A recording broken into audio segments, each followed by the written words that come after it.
शनि की साढ़े साती क्या है? आखिर क्यों डर लगता है हमको शनि के नाम से? शनि की साढ़े साती का नाम आते ही भय युक्त हो जाते हैं हम लोग। साढ़े साती आ गई, और साढ़े साती जैसे ही चली गई तो ऐसा लगता है जैसे एक सुकून मिल गई। क्या साढ़े साती वाकई खराब है? क्या साढ़े साती के दुष्प्रभाव से व्यक्ति बर्बाद हो जाता है? क्या साढ़े साती हमेशा बुरा प्रभाव ही देती है? आइए हम आपको इसके बारे में बताते हैं। सबसे पहले ये जानना जरूरी है कि साढ़े साती होती क्या है।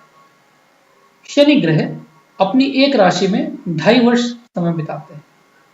जब भी ये आपकी राशि से एक राशि पीछे पहुंचेंगे तो आपकी साढ़े साती प्रारंभ हो जाएगी। वो पहली ढैया कहलाती है। जब ये आपकी राशि में प्रवेश करते हैं तो दूसरी ढैया कहलाती है, और जब ये आपकी राशि से अगली राशि में प्रवेश कर जाते हैं तो उसे तीसरी ढैया कहते हैं। साधारणतः एक व्यक्ति के जीवन में 2 साढ़े साती आती है।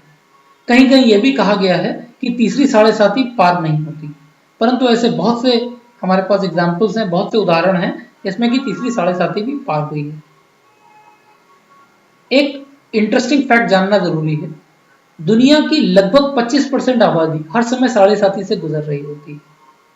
भारत में तो प्रधानमंत्री जवाहरलाल नेहरू, प्रधानमंत्री नरेंद्र मोदी, प्रधानमंत्री मोरारजी देसाई, ये तीनों अपने साढ़े साती के दौरान ही प्रधानमंत्री बने थे।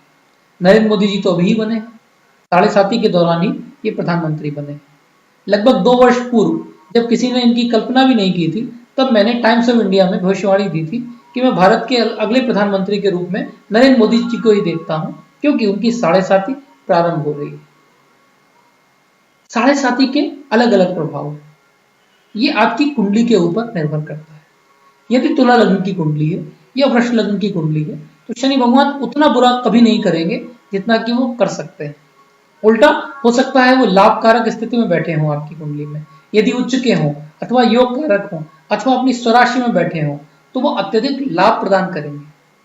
वैसे ही यदि शनि भगवान की लग्न यानी कि मकर अथवा कुंभ लग्न में किसी का जन्म हुआ हो तो भी उसको साढ़े साती का उतना दुष्प्रभाव नहीं मिलता।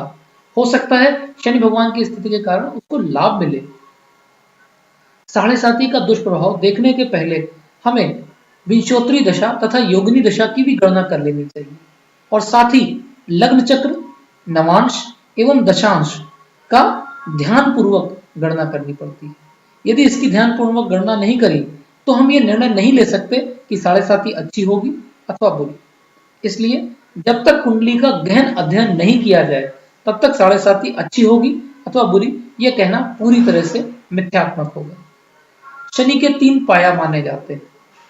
कहते हैं ये स्वर्ण पाया, रजत पाया एवं ताम्र पाया में होते हैं। स्वर्ण पाया इनका अशुभ माना गया है, रजत पाया सबसे शुभ माना गया है तथा ताम्र पाया उससे कम शुभ माना गया है। आपकी कुंडली में साढ़े साती का क्या प्रभाव है, इसको जानने के लिए सबसे पहले आप अपनी कुंडली का गहन अध्ययन करवाएं और साढ़े साती से डरना बंद कर दें, क्योंकि शनि कभी भी किसी को कष्ट नहीं देते, वो दंड देते हैं, और दंड आपको तभी मिलेगा जब आपके कर्म खराब रहे होंगे। तो यदि आपने सत्कर्म किए हैं, आप सही दिशा पे चले हैं, आप ईश्वर के ऊपर विश्वास रखते हैं, तो मुझे नहीं लगता कि साढ़े साती कभी भी आपके लिए बुरा करेगी। धन्यवाद।